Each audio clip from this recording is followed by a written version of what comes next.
یعنې وټه نه بس ته زه کور ته ځم ټایم ناوخته دی صحیح ده مړه په منې اوس خو زمونږ نکاح شوې ده اوس خو خلکو نه یاره ترخه مه کوه که نه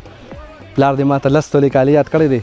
نو دې لپاره به ځم اماراتو ته کم سے کم زما 8 کالې لګي تا ته خو خپه ده خلکو نکاحګانې ګرانې کړي دي او په اے آی باندې چې راړي پوه شي هغه کارونه اسان کړي دي دا راته ووایه چې خوښه دې شوم که نه د حد نه هم سیوه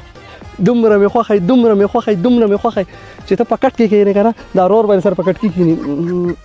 مطلب لکه او چې زه په کټ کې کښېنم نو انشاءالله زه به سره په چټایه کښېنم او چې زه په چټایه کښېنم چې ته په چټایه کښېنې زه به سره په ځمکه کښېنم او چې زه په ځمکه کښېنم چې ته په ځمکه کښېنې زه به سره انشاءالله په چقړو کښېنم او چې زه په چکړو کې کښېنم چې ته په چقړو کښېنې که نه زه به ځان لاسې خټ ټکنده وکړم پوه شې زه په هایک کښېنم او که چېرې زه پایکنده کې کښېنم چې ته پای کنده کښېنې که نه انشاءالله ځان سره یو بیلچه راولم او یو لپه خاوره به باندې راولم او سا باندې به وباسم مونږ د سره مینه کوو مونږ د په سر باندې ښه دومره خو په سر مه ښه که نه ملګريه وټساپ باندې به رابطه کوې ښه bye bye tata good bye गया ګل پامي څه له در وغوښتم زما سره یو کار ونه که ښه زما هم درته یو کار و ته ووایه که نه څه کار دی نه نه اول درته ته ووایه نه نه اول ته ووایه ووایم درته او یاره نن سبا خو په دې معاشره کې پاتې شو که نه او مکمل دوزخي او که نه ځان له د وخت قیمتي کو تبلیغ کې لاړې او دې زده کړه نو مکمل جنتي بس په دغه وجه باندې خو انشاءالله تعالی ما کلي ته چې نوي جومات راغلی که نه او اسین نه د هغې سره مې ستا داسې روزې خبره کړې ده 4 میاشته ده به سره دی صحیح ده هغه د مولانا صاحب راغی bye bye tata good bye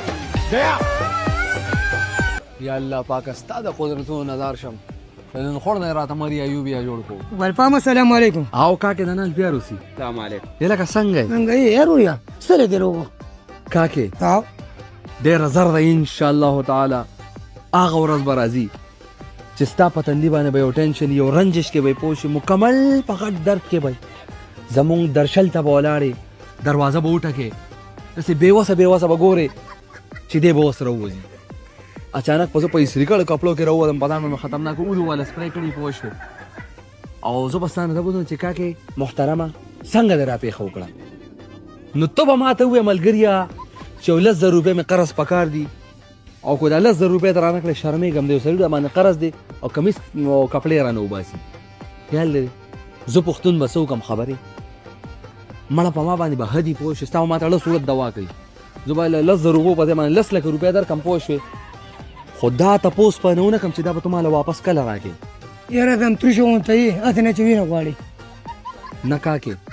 زه به هغه پیسې د ځان نه مکمل یار کړم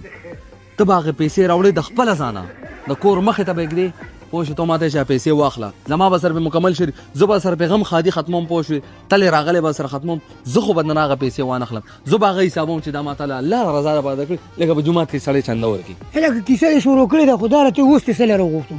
کاکې یو 15,000 روپۍ مې پکار دي دا تا چې ما ته د پیسو اشمارل شروع کړي که نه په دې وجه باندې راځه لکه دا ځان سپېره دی bye bye tata good bye गया